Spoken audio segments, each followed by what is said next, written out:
আজকের বিষয় জাতীয় আয়ের পরিমাপ বা ন্যাশনাল ইনকাম অ্যাকাউন্টিং। প্রথমে আমরা বুঝে নিই এই ন্যাশনাল ইনকাম বা জাতীয় আয় ধারণাটি কেন গুরুত্বপূর্ণ এবং এর সম্পর্কে আমাদের বিশদভাবে জানা কেন প্রয়োজন। আন্তর্জাতিক স্তরে যখন আমরা বলি কোনো একটি দেশ এগিয়ে আছে বা উন্নত দেশ, কোনো দেশ পিছিয়ে আছে বা ডেভেলপিং কান্ট্রি বা উন্নয়নশীল দেশ, এই যে আমরা ডিফারেন্সিয়েশনটা করি তার মূল হচ্ছে, তার বেসিস হচ্ছে জাতীয় আয়। জাতীয় আয় বা জিডিপি থেকে আমরা বুঝতে পারি কোনো একটি দেশ আর্থিকভাবে কোথায় দাঁড়িয়ে আছে, কেন গুরুত্বপূর্ণ। ঠিক যেমন একটি ব্যক্তির কাছে বা একটি পরিবারের কাছে তার আয় কতটা জানলে তবেই সে বুঝতে পারবে আমি কোন ক্ষেত্রে কতটা ব্যয় করতে পারি বা আমি কতটা সঞ্চয় করতে পারি, অথবা আগামী দিনে আমার আয় ব্যয় পরিকল্পনা কিভাবে হলে আমার আর্থিকভাবে আমি আরেকটু ভালো দিকে যেতে পারবো। একটি দেশের ক্ষেত্রেও তাই। একটা দেশ যখন তার জাতীয় আয়কে ধারাবাহিকভাবে পরিমাপ করতে থাকে, সে প্রথমত বুঝতে পারে যে ওভার দ্য টাইম, সময়ের সঙ্গে তার অর্থনৈতিক অগ্রগতি হচ্ছে কিনা। সেইটা বোঝার একমাত্র উপায় হচ্ছে তার জাতীয় আয়, অর্থনৈতিক অগ্রগতি বোঝার জন্য। এবং সে যখন বুঝতে পারে যে তার অগ্রগতি হচ্ছে বা হচ্ছে না, তার ধারাটি কিরকম, তার উপর বেস করে সে তার নিজের পলিসি বা নীতিগুলি নির্ধারণ করতে পারে। তার কৃষি নীতি, শিল্প নীতি, ইনভেস্টমেন্ট পলিসি, এমপ্লয়মেন্ট পলিসি ইত্যাদি কিভাবে সে সেগুলোকে, পলিসিগুলোকে নেবে। যদি তার দেশে দারিদ্র থাকে সেগুলোকে কিভাবে সে দূর করার চেষ্টা করবে, কিভাবে তার যে টোটাল ওয়েলথ বা টোটাল অ্যাসেট বা সম্পদ, রিসোর্সেস, প্রাকৃতিক সম্পদ, মানব সম্পদ, এগুলিকে ব্যবহার করে তার আয়কে বা অর্থনৈতিক অগ্রগতিকে আরো বেশি ত্বরান্বিত করতে পারে, সেই ব্যাপারে যদি সে নীতি নির্ধারণ করতে চায় সঠিকভাবে, তার একমাত্র উপায় হলো তার জাতীয় আয়ের ধারাবাহিকভাবে পরিমাপ করে যাওয়া। এবং যদি আমি গবেষণার স্তরে দেখি যে কোনো নীতি বা কোনো ঘটনার প্রভাব একটা দেশের জনজীবনে কিভাবে পড়ে, অর্থনৈতিকভাবে কিভাবে তার প্রভাব পড়ে, সেইটা বোঝার জন্য একমাত্র উপায় হচ্ছে জাতীয় আয়। জাতীয় আয় দিয়েই আমি বুঝতে পারবো যে কোনো ঘটনার প্রভাব সেই দেশের উপর কিভাবে অর্থনৈতিকভাবে তাকে প্রভাবিত করলো। তাই আমরা বলতে পারি আন্তর্জাতিকভাবে বা জাতীয় স্তরে বা একটি দেশের জন্য জাতীয় আয়ের সঠিক পরিমাপ এবং ধারাবাহিকভাবে সেই পরিমাপ করে যাওয়া খুব গুরুত্বপূর্ণ। তাহলে আমরা দেখব যে জাতীয় আয় পরিমাপের সঙ্গে যুক্ত বিভিন্ন ধারণাগুলি কি কি এবং কিভাবে আমরা জাতীয় আয়ের পরিমাপ সঠিকভাবে করতে পারি। তো ইকোনমিতে কি কি সেক্টর আমরা দেখব, অর্থনীতির বিভিন্ন ক্ষেত্রগুলি কি কি। তো প্রথমে থাকে ফার্মস বা বিজনেস সেক্টর, যারা প্রডিউস করে, যাদের মেন কাজটা হচ্ছে প্রোডাকশন বা উৎপাদন করা। আরেকটি সেক্টর হচ্ছে হাউস হোল্ড সেক্টর বা পরিবার সমূহ। এদের মেন ফাংশন ইকোনমিতে হচ্ছে কনজিউম করা বা ভোগ করা, বা তারা হচ্ছে মূলত ক্রেতা। থার্ড সেক্টর হচ্ছে সরকারি ক্ষেত্র বা গভর্নমেন্ট সেক্টর। গভর্নমেন্ট সেক্টর প্রডিউসও করে এবং কনজিউমও করে, কিন্তু এদের মূল কাজটা ইকোনমিতে হচ্ছে টু রেগুলেট বা টু সেফগার্ড দ্য ইকোনমি, যাতে কিনা ইকোনমির বাকি ফাংশনগুলো, মার্কেটগুলো ঠিকঠাকভাবে রান করতে পারে। এটা তার মেন ফাংশন। এর সঙ্গে সে একদিকে প্রোডাকশন চালাতে পারে, আবার সে একটা কনজিউমারও বটে। এবং ফোর্থ সেক্টর হচ্ছে ফরেন সেক্টর বা বৈদেশিক ক্ষেত্র। তো আমাদের ন্যাশনাল ইনকাম অ্যাকাউন্টিং আমি যে পোর্শনে করছি তাতে ফরেন সেক্টরকে নিয়ে আমরা খুব একটা বেশি ডিল করিনি। মূলত আমরা প্রথম দুটি সেক্টর, যেটা হাউস হোল্ড সেক্টর এবং ফার্মস বা বিজনেস সেক্টর, এর ফাংশনটাই কিন্তু আমরা মূলত এখানে বলবো। তাহলে আমাদের দুটো সেক্টর নিয়ে আমরা এই ম্যাক্রো ইকোনমিক মডেলটা বলবো। প্রথমে circular flow of national income বা জাতীয় আয়ের বৃত্তস্রোত যে বোঝাবো, সেখানে আমরা দুটো সেক্টরের কথা বললাম, বিজনেস সেক্টর বা ফার্মস এবং হাউস হোল্ড সেক্টর বা পরিবার সমূহ। এবং প্রত্যেকটা ইকোনমিতে চার ধরনের মার্কেট থাকে। The first one is goods market বা পণ্যের বাজার। গুডস অ্যান্ড সার্ভিসেস মার্কেট, যেখানে উৎপাদিত দ্রব্য সামগ্রী এবং সেবা, গুডস অ্যান্ড সার্ভিসেস, সেটা কেনা বেচা হয়। The second is factor market বা উপাদানের বাজার। এখানে উৎপাদনের জন্য প্রয়োজনীয় যে উপাদান, ল্যান্ড, লেবার, ক্যাপিটাল এবং অর্গানাইজেশন, জমি, শ্রম, মূলধন এবং উদ্যোগ, এই চারটি যে ফ্যাক্টরস অফ প্রোডাকশন আছে সেগুলো লেনদেন হয়, কেনা বেচা হয় হচ্ছে ফ্যাক্টর মার্কেটে। The third one is money market বা টাকার বাজার, আর আরেকটা হচ্ছে বন্ড মার্কেট বা বন্ডের বাজার। তো এখানে আমরা বলে দিই যে টাকার বাজার বা বন্ডের বাজার, এই দুটো আমরা এখানে ডিল করছি না। আমরা এই যে দুটো প্রথম যে মার্কেটের কথা বললাম, এই দুটো মার্কেট নিয়েই আমরা পরবর্তী থিওরিটা কিন্তু এগিয়ে নিয়ে যাব। তাহলে এই মডেলে আমাদের দুটো প্রাইমারি মার্কেট কি কি আছে? একটা হচ্ছে প্রোডাক্ট মার্কেট, দ্রব্য এবং সেবার বাজার, গুডস অ্যান্ড সার্ভিসেস, যেখানে কেনা বেচা হয়, এবং আরেকটা হচ্ছে ফ্যাক্টর মার্কেট, যেখানে চার ধরনের উৎপাদনের উপাদান লেনদেন হয়। প্রথমে আমরা ফাইনাল প্রোডাক্ট মার্কেট বা উৎপন্ন দ্রব্যের বাজার, এটাকে একটু এক্সপ্লেন করি। যে কোনো বাজারে যেমন দুটো সাইড থাকে, একটা সাপ্লাই সাইড এবং ডিমান্ড সাইড, যোগানের দিক এবং চাহিদার দিক, এই মার্কেটেও তাই আছে।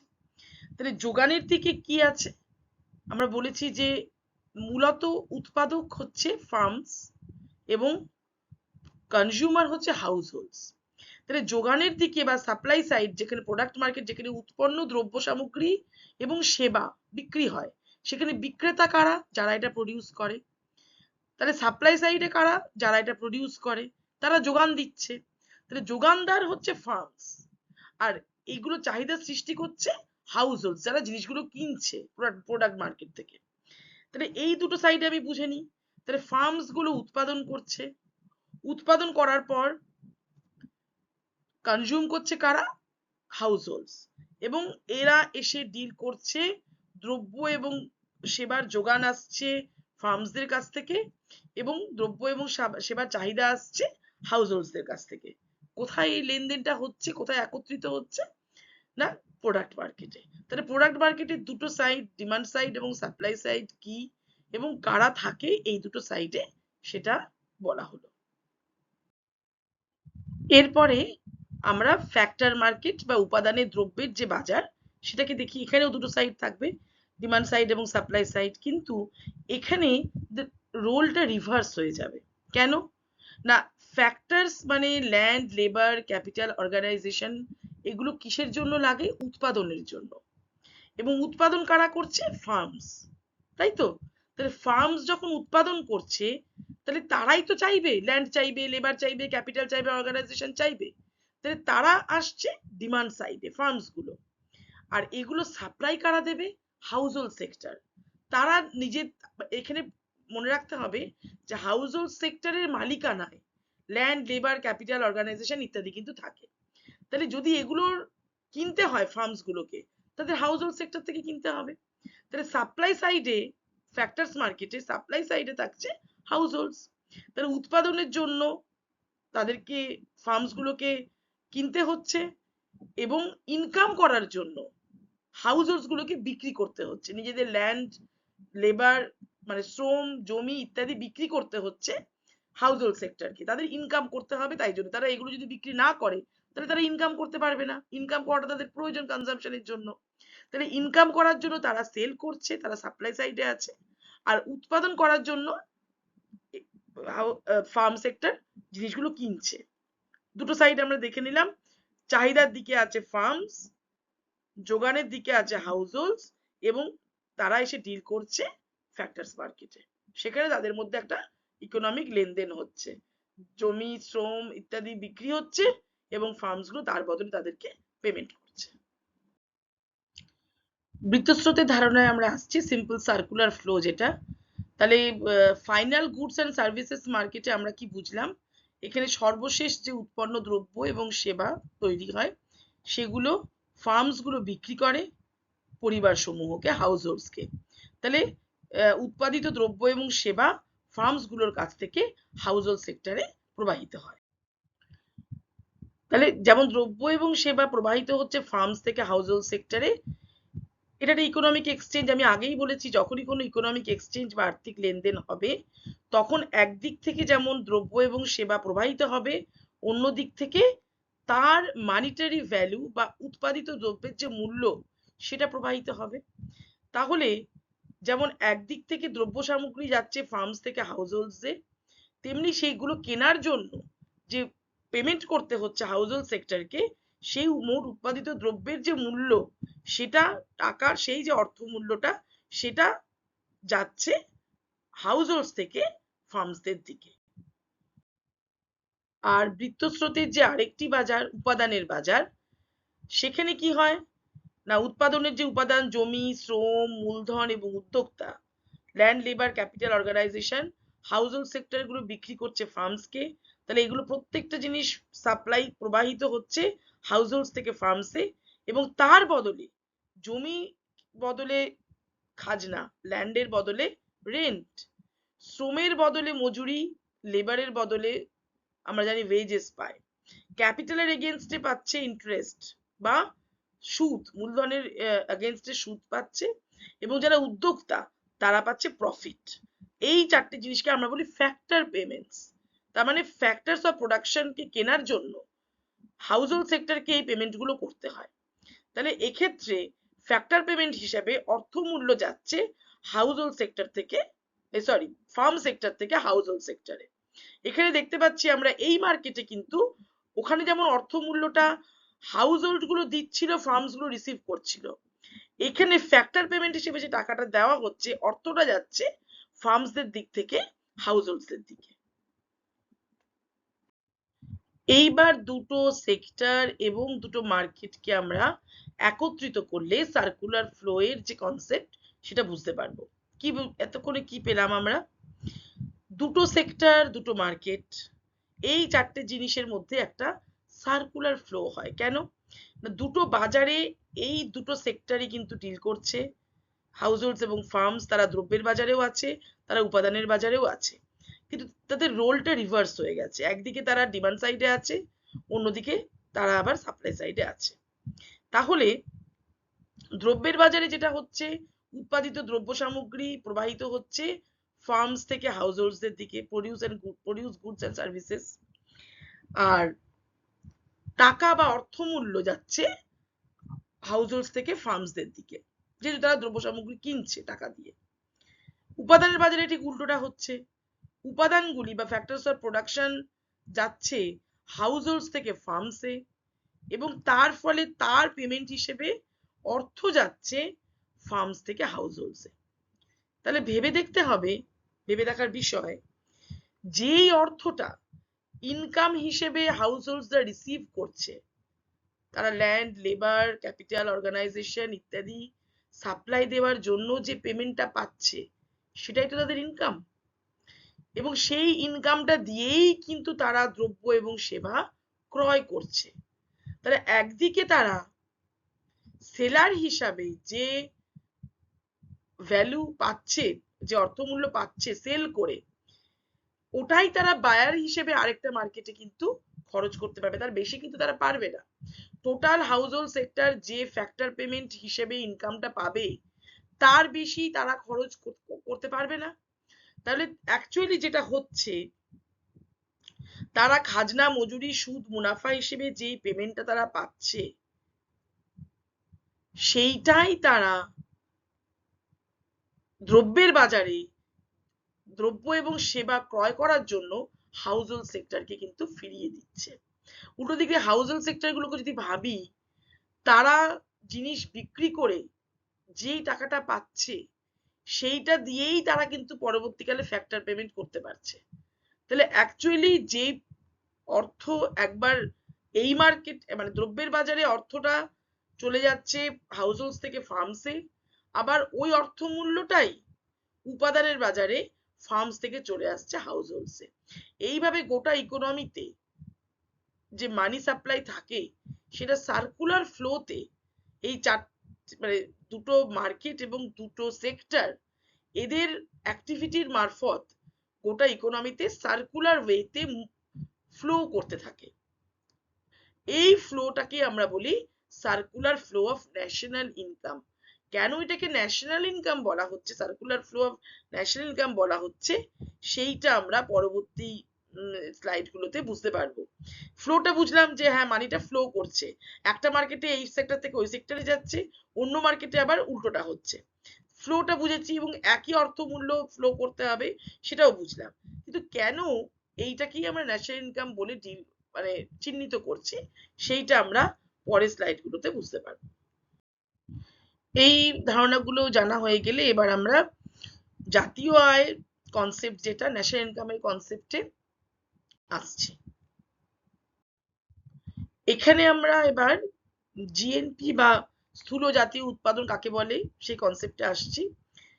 একটি দেশে জনসাধারণ একটি নির্দিষ্ট সময়ে, জেনারেলি সেটা 1 বছর হয়, যত পরিমাণ মোট দ্রব্য এবং সেবা উৎপাদন করে তাদের অর্থমূল্যের সমষ্টিকে ওই দেশের জিএনপি বলা হয়। এখানে কিন্তু বুঝতে হবে যে আমি কেন দ্রব্য এবং সেবার কথা, উৎপাদন যেটা হচ্ছে সেটা না বলে তাদের অর্থমূল্যের সমষ্টি কেন বললাম সেটা আমি বলছি। ধরা যাক একটা অর্থনীতিতে কি কি উৎপাদন হতে পারে, আমি এক্সাম্পল দিচ্ছি। ধরা যাক সেখানে 100 কেজি চাল, 80 লিটার তেল, 40 কেজি ফ্রুটস বা ধরা যাক আম উৎপাদন হচ্ছে, ফ্যাব্রিক বা কাপড় তৈরি হচ্ছে 90 মিটার, এবং 55 ডজন ডিম এবং 1000 খানা গাড়ি। আমি এক্সাম্পল দিলাম। একটা অর্থনীতিতে কোটি কোটি রকমের দ্রব্য উৎপাদন হয়, সেবা উৎপাদন হয়, আমরা ওটাকে এখানে কাউন্টটাকে আমি জাস্ট আমি একটা এক্সাম্পল দিচ্ছি। তো সেক্ষেত্রে আমাকে যদি জাতীয় আয় গণনা করতে হয়, ন্যাশনাল ইনকাম, সেক্ষেত্রে আমাকে কি করতে হবে, টোটাল প্রোডাকশনটাকে ধরতে হবে। তাহলে আমাকে 100 কেজি চালের সঙ্গে 80 লিটার তেল যোগ করতে হবে, তার সঙ্গে 1000টা গাড়ি যোগ করতে হবে, ডিম যোগ করতে হবে, এরকম কোটি কোটি রকমের জিনিস যোগ করতে হবে। তা আমরা বুঝতেই পারছি নিশ্চয়ই চালের সঙ্গে তেল, তেলের সঙ্গে ডিম এগুলোকে অ্যাড করা যায় না। তাহলে কমন কোনো ইউনিটে আমাকে এগুলো কনভার্ট করতে হবে, তা না হলে আমি নিশ্চয়ই ফলের সাথে কাপড় এটাকে আমি অ্যাড করতে পারবো না, এটা যোগ করা সম্ভব নয়। তাহলে আমি টোটাল ন্যাশনাল ইনকামটা কিভাবে পাবো? তাহলে আমাকে কোনো কমন ইউনিটে কনভার্ট করতে হবে। এই কমন ইউনিটটা হচ্ছে মানি ভ্যালু। তাই জন্য যত জিনিস তৈরি হয়, সেবা এবং দ্রব্য, তাদেরকে মানি ভ্যালুতে কনভার্ট করে সেই মানি ভ্যালুটাকে যোগ করা হয় জিএনপি পাওয়ার জন্য। এবার জাতীয় আয় কাকে বলে? আমি উৎপাদনের দিক থেকে কনসেপ্টটা দিলাম, এবার আমি আয়ের দিক থেকে বলছি। যদি আমি আয়ের দিক থেকে বলি, এখানে আমি একটা কথা বলে রাখি, আয় এবং উৎপাদন দুটো কিন্তু এখানে একই জিনিসের, একটা কয়েনের দুটো সাইড। কারণ আয় যখন হচ্ছে নিশ্চয়ই সেখানে উৎপাদন হয়েছে, এবং উৎপাদন যেখানে হয়েছে সেখানে নিশ্চয়ই আয় হবে, এটা ধরে নেওয়া যায়।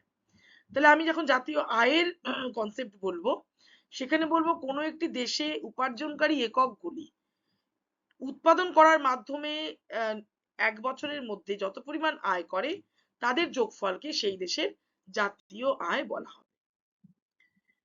এখানে আমরা কতগুলো কনসেপ্ট পরপর বলতে থাকবো। প্রথম আমি বলছি জিডিপি। জিডিপি কি? এখানে ভীষণ ইম্পর্টেন্ট হচ্ছে ভৌগোলিক সীমারেখার ধারণাটা। কেন না, ডোমেস্টিক মানে হচ্ছে সেই দেশের সীমারেখার মধ্যে যে উৎপাদনগুলো হয়, যে প্রোডাকশন গুলো হয়, সেইটাই আমার জিডিপির পার্ট। সেই উৎপাদন কার্যে কারা অংশগ্রহণ করছে, তারা সেই দেশের নাগরিক কি না, সেইটা কিন্তু ইম্পর্টেন্ট নয়।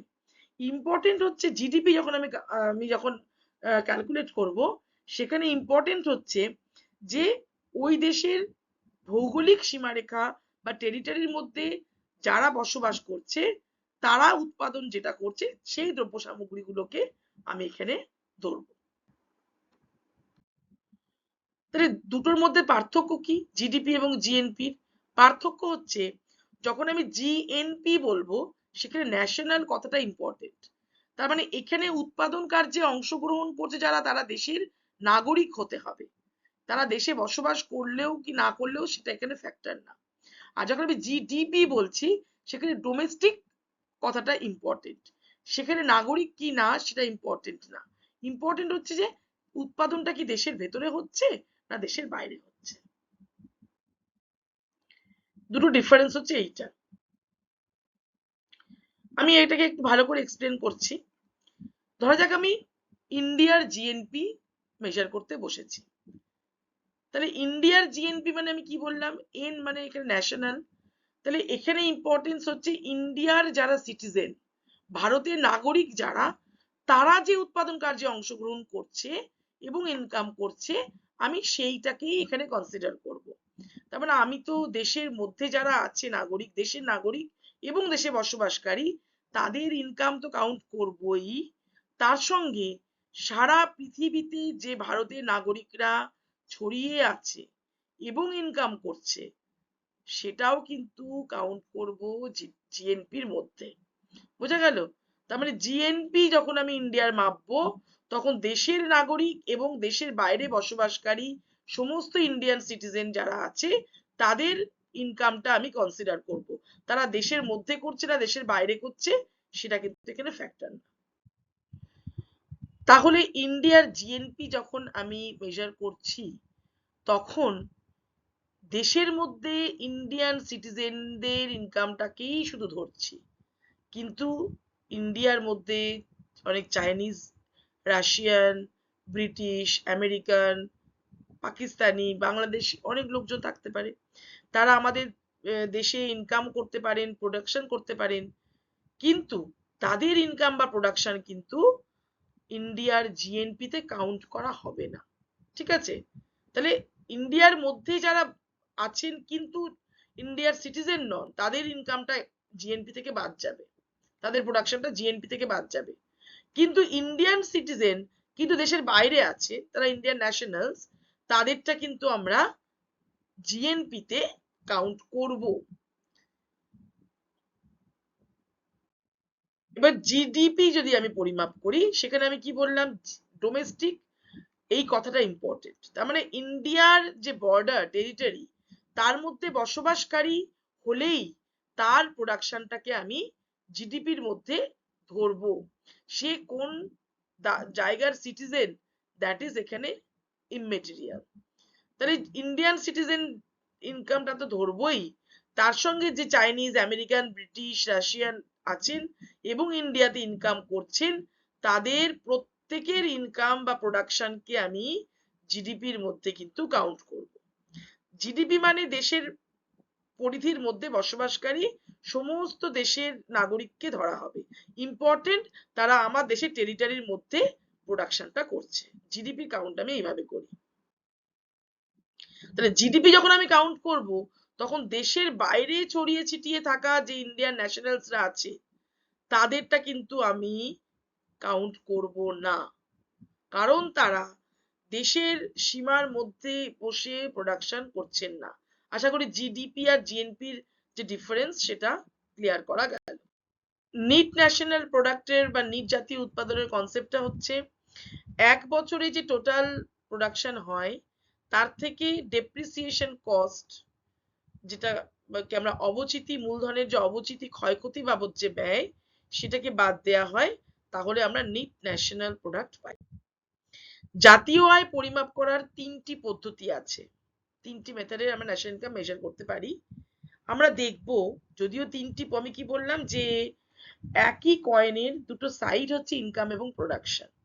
তাহলে আমি ইনকাম মেজার করলেও যা পাবো, আমি প্রোডাকশন মেজার করলেও তাই পাবো, কারণ আমি দুটো একই জিনিসের এখানে দুটো সাইড।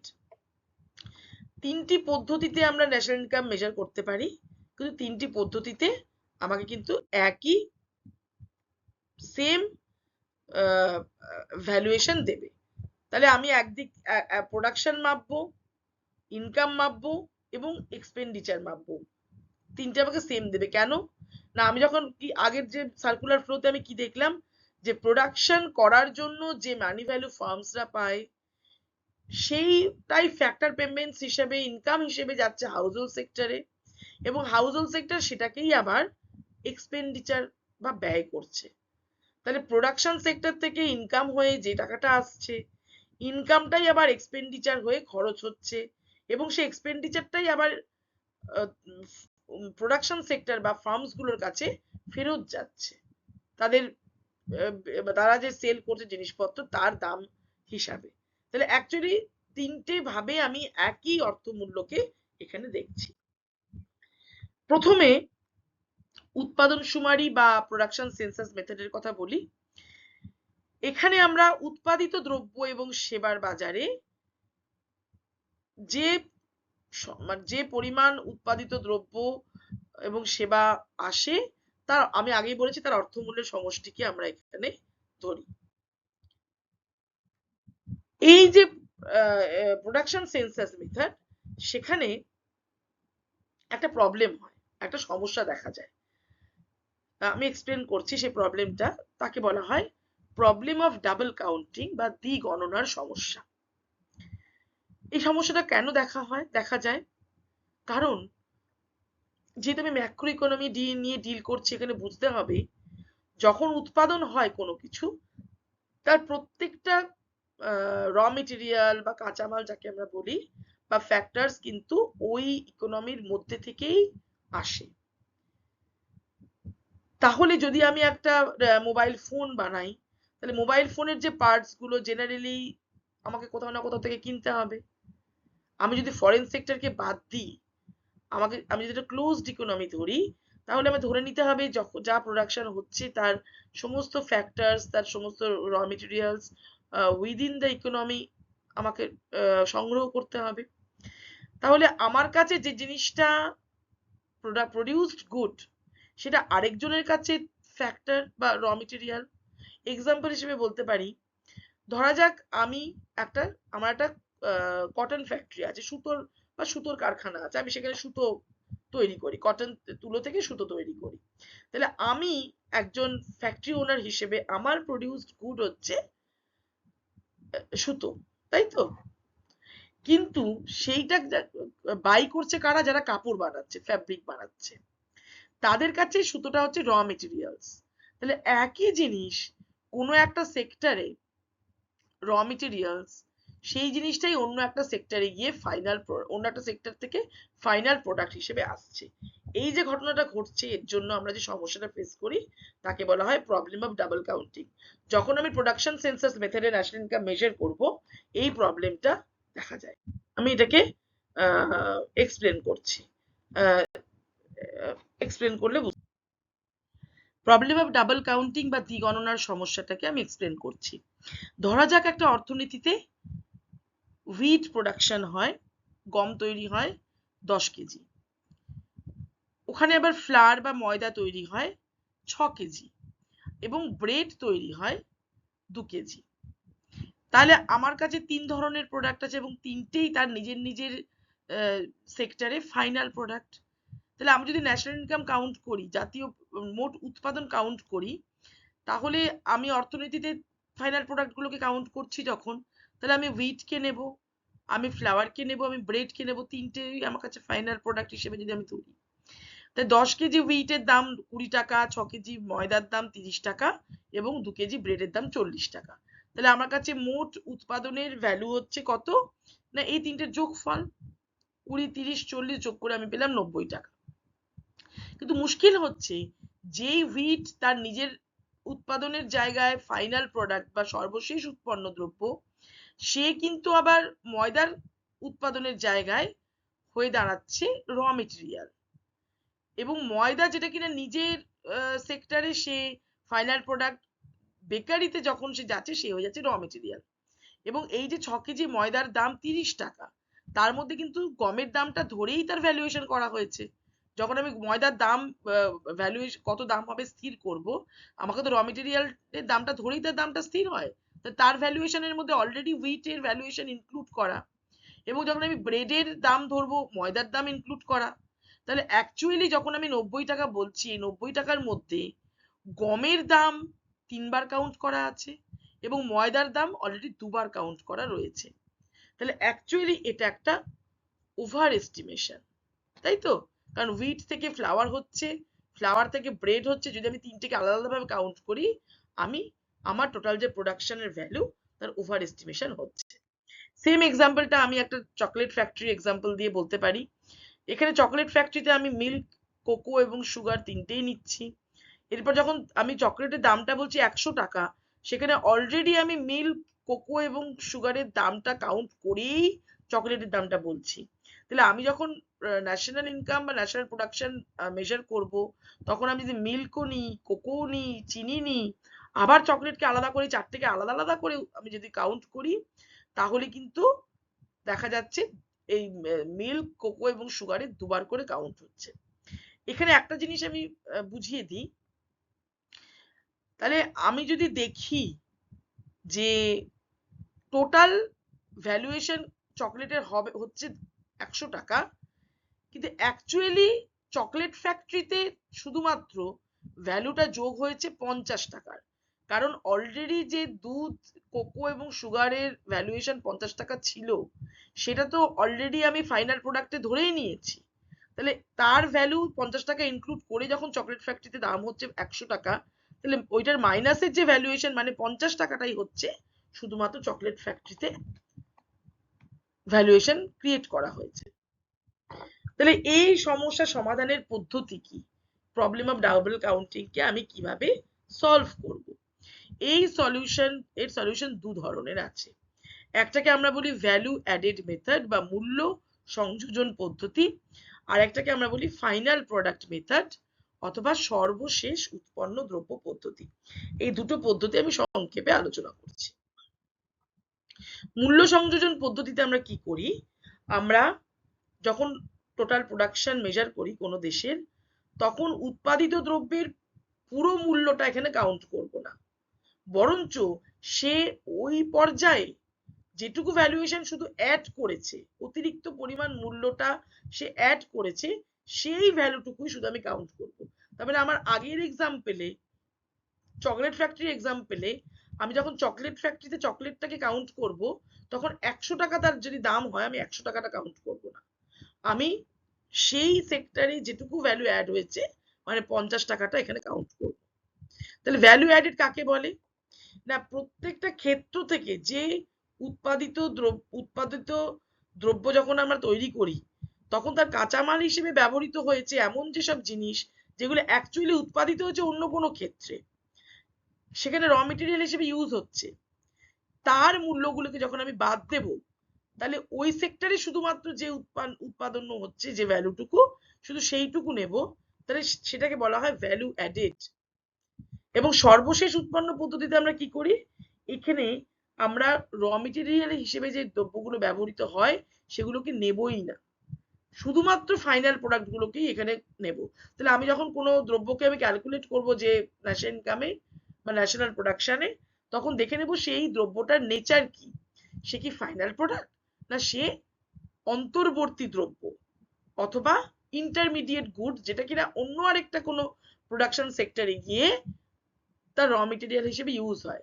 যদি সেইটা হয়, সেকেন্ড টাইপ অফ ক্যাটাগরিজ যে গুডস, সেগুলোকে আমরা সেটাকে আমরা ন্যাশনাল প্রোডাকশন যখন কাউন্ট করব, সেগুলোকে বাদ দেব, শুধুমাত্র ফাইনাল প্রোডাক্টটাকেই নেব।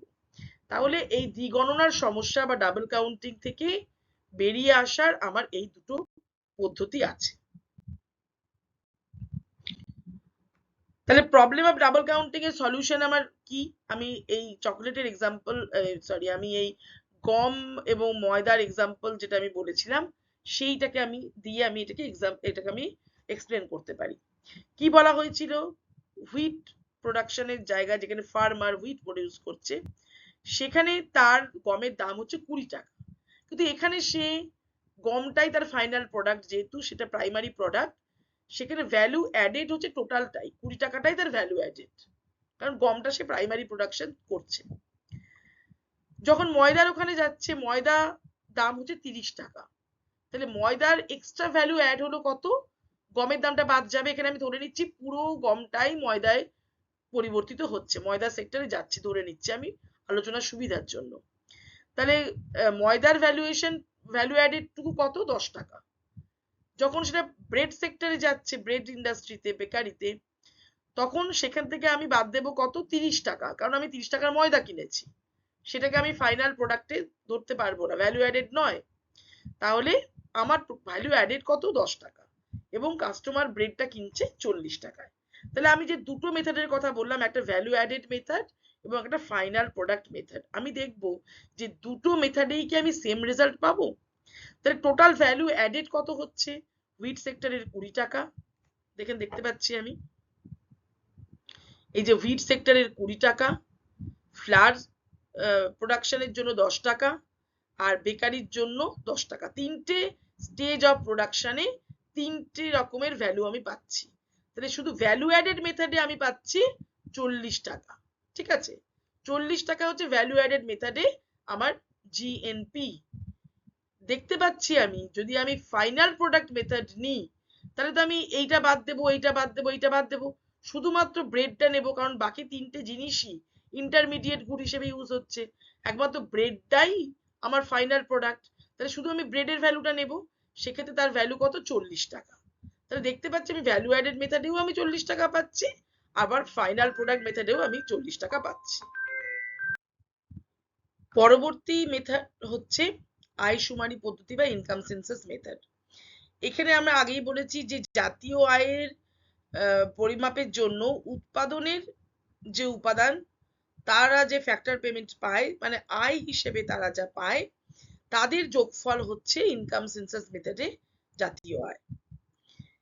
আয়শুমারি পদ্ধতিতে তাহলে উৎপাদন কার্যে অংশগ্রহণ করার জন্য তাদেরকে কোনো না কোনো উৎপাদনের উপকরণ সরবরাহ করতে হচ্ছে। তাদেরকে হয় ল্যান্ড, না হলে লেবার, না হলে ক্যাপিটাল বা অর্গানাইজেশন সাপ্লাই দিতে হচ্ছে, তা না হলে তারা কিন্তু কোনো ইনকাম করতে পারছে না। তাহলে এইভাবেই ল্যান্ড থেকে রেন্ট, লেবার থেকে ওয়েজেস, ক্যাপিটাল থেকে ইন্টারেস্ট এবং এন্টারপ্রেনিয়ারশিপ থেকে মুনাফা বা প্রফিট এই পাচ্ছে। তাহলে আমি যদি একটা দেশের টোটাল খাজনা, টোটাল মজুরি, টোটাল সুদ এবং টোটাল মুনাফাকে অ্যাড করি, যোগফল করি, তাহলে আমি ইনকাম সেন্সাস মেথডে জাতীয় আয় পেতে পারি। আমি এক্সাম্পল দিচ্ছি, ল্যান্ড থেকে আসছে ল্যান্ড, লেবার, ক্যাপিটাল এবং অর্গানাইজেশন, এই 4 ধরনের ফ্যাক্টরস অফ প্রোডাকশন আছে। যখন আমি ইনকাম করব তখন এই 4টে ফ্যাক্টরের কোনো না কোনোটা আমাকে সাপ্লাই দিতে হবে ফ্যাক্টর মার্কেটে, তবেই আমি ইনকাম করছি। এর বাইরে কোনো রকম কোনো ইনকামের কিন্তু কোনো উপায় নেই। ইনকাম করতে গেলে এই 4টের কোনো না কোনোটা আমাকে দিতে হবে। তাহলে আমি যখন ল্যান্ড দিচ্ছি তখন আমি সেখান থেকে রেন্ট পাবো, যখন আমি লেবার দিচ্ছি আমি সেখান থেকে মজুরি পাবো, ক্যাপিটাল যদি আমি কাউকে দিই আমাকে সে সুদ দেবে, এবং আমি যদি এই 3টে ফ্যাক্টরকে একত্রিত করে উৎপাদন পদ্ধতিটা চালাই তাহলে আমি হচ্ছি এন্টারপ্রেনিয়ার। সেক্ষেত্রে আমি কি পাবো? আমি পাবো প্রফিট। তাহলে আমি যদি এই প্রত্যেকটা জিনিসকে যোগ করি, রেন্টের সঙ্গে ওয়েজ, ওয়েজের সঙ্গে ইন্টারেস্ট এবং ইন্টারেস্টের সঙ্গে প্রফিটকে যোগ করি, আমি পাবো জাতীয় আয় বা ন্যাশনাল ইনকাম। থার্ড মেথড হচ্ছে এক্সপেন্ডিচার সেন্সাস মেথড বা ব্যয়শুমারি পদ্ধতি। এখানে একটি দেশে একটি বছরে দ্রব্য সামগ্রী এবং সেবা কেনার জন্য যে পরিমাণ অর্থ ব্যয় করা হয়, টোটাল এক্সপেন্ডিচার গুলোকে যোগ করা হয়। এখানে এই যে ব্যয় করা হচ্ছে তার ইউনিট একজন ইন্ডিভিজুয়াল বা হাউসহোল্ড হতে পারে, কোনো গভর্নমেন্ট সেক্টর হতে পারে, কোনো ফার্মস হতে পারে। এক্সপেন্ডিচার কে করছে এখানে ইম্পর্টেন্ট নয়, ইম্পর্টেন্ট হচ্ছে এক্সপেন্ডিচার হচ্ছে। যাই এক্সপেন্ডিচার হোক না কেন আমি সেটাকে কিন্তু আমি মেজারমেন্টের মধ্যে নিয়ে আসবো। এখানে মনে রাখতে হবে শুধুমাত্র ফাইনাল এক্সপেন্ডিচারকেই আমি এখানে কাউন্ট করব। আমি আগে যেমন ঠিক আমরা প্রোডাকশন সেন্সাস মেথডে আমরা দেখেছি যে ইন্টারমিডিয়েট গুডস গুলোকে আমরা বাদ দিচ্ছি, ভ্যালু এডেড মেথড যখন আমরা করছি বা ফাইনাল প্রোডাক্ট মেথড করছি আমরা ইন্টারমিডিয়েট গুডস গুলোকে বাদ দিচ্ছি। ব্যয়ের ক্ষেত্রেও তাই, আমি যদি এমন কোনো জিনিস কিনি যেটা অ্যাকচুয়ালি আমি কনজিউম করার জন্য কিনছি না, আমি প্রোডাকশনের র মেটেরিয়াল হিসেবে কিনছি, সেইটা কিন্তু আমি এক্সপেন্ডিচার সেন্সাস মেথড যখন আমি কাউন্ট করব সেই ব্যয়গুলোকে কিন্তু আমরা ধরবো না। তাহলে আমি যদি ব্রেড বানানোর জন্য আমি যদি বেকারিতে আমি যে ময়দাটা কিনবো সেই ময়দাটাকে কিন্তু আমি এখানে এক্সপেন্ডিচার সেন্সাস মেথডে কাউন্ট করব না। কিন্তু বেকারি থেকে যিনি পাউরুটিটা কিনছেন, ব্রেডটা কিনছেন কোনো কনজিউমার, তখন কিন্তু আমি সেটাকে কাউন্ট করব। এখানে আরেকটা কনসেপ্টের কথা আসছে, সেটাকে আমরা বলি ট্রান্সফার পেমেন্ট বা বাংলায় আমরা বলি হস্তান্তর আয়। এই হস্তান্তর আয় বা ট্রান্সফার পেমেন্ট একটা অদ্ভুত জিনিস। এখানে উপার্জন আসে কিন্তু সেই উপার্জনটা কোনো উৎপাদন থেকে আসে না। তারপরে আমার হাতে টাকা আসছে কিন্তু সেই টাকার পরিপ্রেক্ষিতে আমি কোনো উৎপাদন কার্যে বা কোনো আর্থিক কার্যকলাপে আমি কোনো অংশগ্রহণ করছি না, আমি শুধুই টাকা পেয়ে যাচ্ছি। অন্য কেউ উৎপাদন কার্যে অংশগ্রহণ করে সেই টাকাটা রোজগার করেছে, আমি সেই টাকাটা তার হাত থেকে খালি নিচ্ছি। এইটাকে বলা হয় হস্তান্তর আয়। আমি এক্সাম্পল দিচ্ছি। এই ধরনের আয়গুলোকে কিন্তু জাতীয় আয়ে গণনার সময় কাউন্ট করা হয় না। এক্সাম্পল কি? কোনো ভাতা দেওয়া হলো, অ্যালাওয়েন্স, আনএমপ্লয়মেন্ট অ্যালাওয়েন্স, বা আমরা যখন কোনো ভিখারিকে কোনো টাকা দিই, সে মানে যেটা উৎপাদন কার্যে অংশগ্রহণ না করে তারা পায়, সেই জন্য এগুলোকে আমরা জাতীয় আয়ের কাউন্টিং এর মধ্যে ধরি না। তার মানে যদি আমার বাড়িতে কেউ রান্না করতে আসেন, বা কোনো হাউস হোল্ড সার্ভিসের জন্য আমি কাউকে রেখেছি হেল্পিং হ্যান্ড, তাকে আমি মান্থলি হয়তো 6,000 মাইনে দিই, স্যালারি দিই, কিন্তু তিনি আমার ঘরে এসে কাজ করছেন, সার্ভিস প্রোভাইড করছেন, তার বদলে তিনি সেটা আর্ন করছেন, সেটা সেই 6,000 টাকা। কিন্তু যদি ন্যাশনাল ইনকাম কাউন্টিং এ তারা ওটাকে ট্রেস করতে পারে, সেই 6,000 টাকা কিন্তু সেখানে অ্যাড হবে, ইনক্লুড হবে। কিন্তু সেম 6,000 যদি আমি আমার ছেলেকে তার পকেট মানি হিসেবে দিই, হাত খরচ হিসেবে দিই, সেই 6,000 টাকা কিন্তু ন্যাশনাল ইনকামে কাউন্ট করা হবে না। তার মানে এখানে টাকাটা যদিও দুজনেই পাচ্ছে, একজন উৎপাদন করে পাচ্ছে, একজন উৎপাদন না করে গিফট হিসেবে পাচ্ছে, সেই জন্য আমি জাতীয় আয়ের অন্তর্ভুক্ত সেকেন্ড টাইপ অফ যে উপার্জন, তাকে আমরা জাতীয় আয়ের অন্তর্ভুক্ত করব না। এক্সাম্পল হচ্ছে যেটা বললাম, কাউকে পকেট মানি দিচ্ছি গিফট হিসেবে, আমি যখন কোনো ভিখারিকে অর্থ প্রদান করছি সেইটা, কোনো অ্যালাওয়েন্স দিচ্ছি, এখানে বার্ধক্য ভাতার কথা বলা হচ্ছে, অ্যালাওয়েন্স দিচ্ছি, অথবা যদি কেউ চুরি করে নিয়ে যায় আমার বাড়ির টাকা, তারও উপার্জন হলো, কিন্তু সেটা কিন্তু ন্যাশনাল ইনকামে কোনো ইলিগাল অ্যাক্টিভিটি কে আমরা ধরি না, জাতীয় আয়ের অন্তর্ভুক্ত করে ধরা হয় না। ভারতের মতন উন্নয়নশীল দেশে জাতীয় আয় পরিমাপের ক্ষেত্রে কিছু প্রবলেম আমাদের ফেস করতে হয়। সেই প্রবলেমগুলো আমি এক এক করে সংক্ষিপ্ত করে বলছি। প্রথম হচ্ছে, আমাদের মতন দেশে অনেক বাজার বহির্ভূত লেনদেন হয় যেগুলো নন মানিটাইজড ট্রানজাকশন। তার মানে তারা সরাসরি নিজেদের মধ্যে কিছু লেনদেন করছে, যেটাকে আমরা বিনিময় বলি। গ্রামাঞ্চলে এখন এরকম দেখা যায়, হয়তো কাউকে দিয়ে কাজ করানো হলো, কিন্তু পেমেন্ট হিসেবে তাকে ইন কাইন্ড পেমেন্ট করা হলো, তাকে হয়তো ধানের বস্তা দিয়ে দেওয়া হলো, বা তাকে খাওয়া দাওয়া দেওয়া হলো, টাকা হিসেবে দেওয়া হলো না। তাহলে এইটা একটা হতে পারে। অথবা এমন হতে পারে যে কোনো জিনিস মার্কেট অব্দি এলোই না, কারোর বাড়ি থেকে কেউ নিয়ে গেল, মার্কেট না, যতক্ষণ না মার্কেটে কোনো কিছু পৌঁছচ্ছে, আমরা কিন্তু সেটাকে ন্যাশনাল ইনকামের মধ্যে ধরতেই পারবো না, হিসেব করতে পারবো। আরেকটা উদাহরণ হচ্ছে, যেটা আমরা নিজেদের কনজাম্পশনের জন্য কিছু প্রোডাকশন করি। হয়তো আমার বাড়িতে আমি কোনো সবজি বা কোনো ফ্রুটস করেছি, বা আমি আমার নিজের থাকার জন্য একটা বাড়ি বানিয়েছি, সেখানে আমিই থাকি। তাহলে এই যে প্রোডাকশনটা হচ্ছে, কিন্তু সেই প্রোডাকশনটা মার্কেটের জন্য অ্যাভেলেবেল নয়। এই ধরনের জিনিসগুলোকে কাউন্ট করতে জাতীয় আয়ে সমস্যা হয়। আরেকটা এক্সাম্পল ভীষণ ভাবে মানে এই প্রবলেমটা প্রচন্ড প্রমিনেন্ট, সেটা হচ্ছে বিশেষ করে আমাদের মতন দেশে, যেখানে লেবার ফোর্সে উইমেন পার্টিসিপেশন ভীষণ কম, হাউসওয়াইফদের সার্ভিসটা একটা মেজর সার্ভিস, যেটা ইন্ডিয়ার প্রত্যেকটা হাউস হোল্ডসে দেয়া হয়। এটা একটা বিরাট সার্ভিস প্রোডাকশন হয়, কিন্তু এর যেহেতু মার্কেটাইজেশন হয় না, মার্কেট ভ্যালুয়েশন হয় না, সেহেতু টোটাল যে হিসেব আমরা যখন জাতীয় আয় করি, তখন এদের এই সার্ভিসটা সেখান থেকে বাদ চলে যায়। ইন্ডিয়ান ইকোনমির ক্ষেত্রে একটা খুব মেজর প্রবলেম জাতীয় আয়ের পরিমাপে আনঅর্গানাইজড সেক্টর। এবং ইন্ডিয়ার যে টোটাল ওয়ার্ক ফোর্স, তার মধ্যে কিন্তু মনে রাখতে হবে 90% কিন্তু আনঅর্গানাইজড সেক্টরে কাজ করে, এবং এদের ইনকামটা মোটামুটি পুরোটাই না হলেও অনেকটাই হিসাব বহির্ভূত।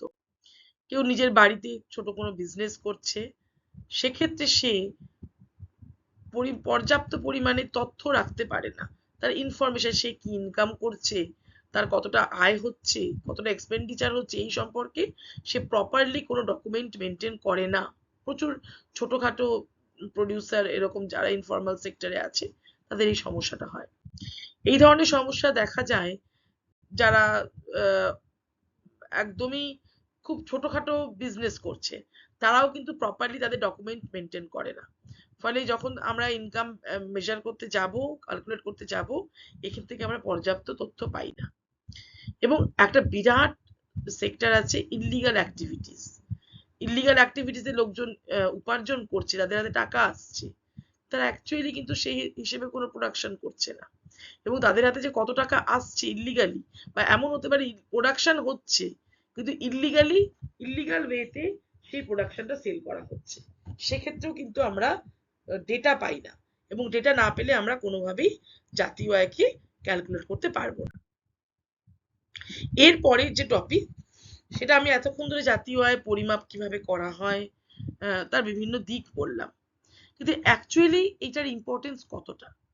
আমি কি একটা দেশের ইকোনমিক ডেভেলপমেন্টের ইন্ডিকেটর হিসাবে জাতীয় আয়কে ধরতে পারবো একটা দেশের ডেভেলপমেন্টের সূচক হিসাবে?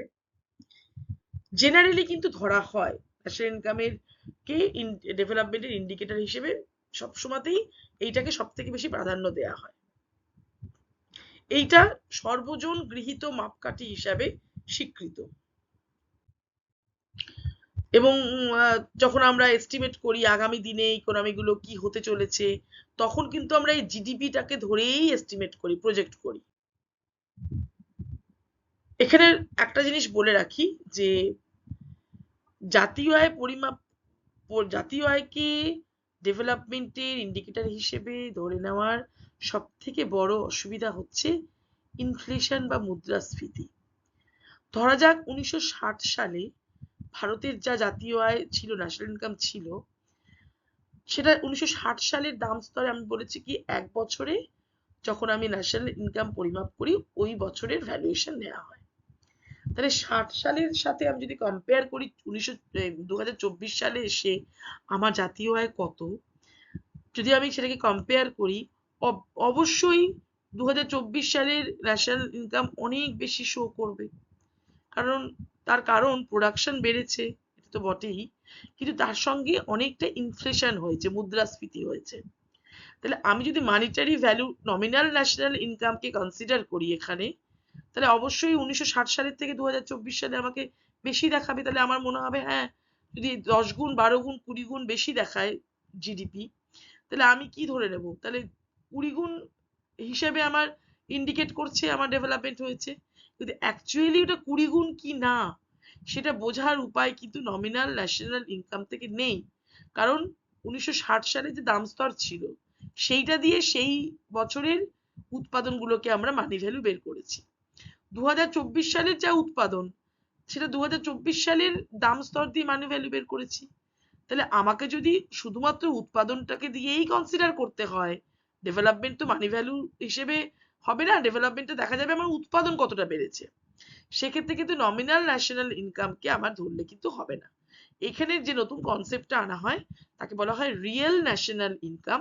সেক্ষেত্রে মুদ্রাস্ফীতিজনিত যে এফেক্ট হয় জাতীয় আয়ে, সেইটাকে বাদ দিয়ে আমরা প্রকৃত জাতীয় আয় বা রিয়েল ন্যাশনাল ইনকামকে ইউজ করি।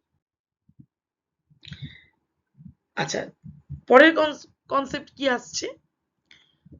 ধরা যাক ভুটান একটা ছোট্ট দেশ, তার জিডিপি অবশ্যই ইন্ডিয়ার থেকে কমই হবে। তাহলে আমি যদি বলি যে ভুটানের দেশ অনেক কম জিডিপি ইন্ডিয়ার থেকে, তাহলে নিশ্চয়ই ভুটানের লোকজনের ডেভেলপমেন্ট ইন্ডিয়ার থেকে অনেক কম হবে। হয়তো হবে, আমরা জানি না। কিন্তু একটা দেশ কতটা ভালো আছে, ডেভেলপমেন্ট কতটা হয়েছে, সেটা শুধুমাত্র তার টোটাল প্রোডাকশনের উপর ডিপেন্ড করে না। ডিপেন্ড করে যে সেই প্রোডাকশনটা কতজনের মধ্যে ডিস্ট্রিবিউটেড হচ্ছে। ধরা যাক আমি এক্সাম্পল দিচ্ছি, দুটো পরিবার আছে, দুটো হাউস হোল্ডস আছে। একটা হাউস হোল্ডস এর মেম্বার হচ্ছে 2 জন, একটা হাউস হোল্ডের মেম্বার হচ্ছে 10 জন। দুটো পরিবারেই যদি রাতে আমি ধরে নিচ্ছি 20টা করে রুটি বানানো হয়, তাহলে এখানেও 20টা রুটি বানানো হয়, ওখানেও 20টা রুটি বানানো হয়। এখানে 20টা রুটি 2 জন খায়, ওখানে 20টা রুটি 10 জন খায়। তাহলে আমি যদি শুধু রুটির নাম্বার দিয়ে হিসেব করি, আমি কিন্তু বুঝতে পারবো না যে অ্যাকচুয়ালি একজন মাথা পিছু কত করে পাচ্ছে। তাহলে আমি যদি সত্যি ইন্ডিকেটর অফ ডেভেলপমেন্ট হিসাবে জাতীয় আয়কে ধরতে হয়, আমাকে পপুলেশন সাইজটাকে কিন্তু কনসিডার করতে হবে। এই কনসেপ্টটাকে আমরা বলি পার ক্যাপিটা জিডিপি বা মাথা পিছু জাতীয় আয়।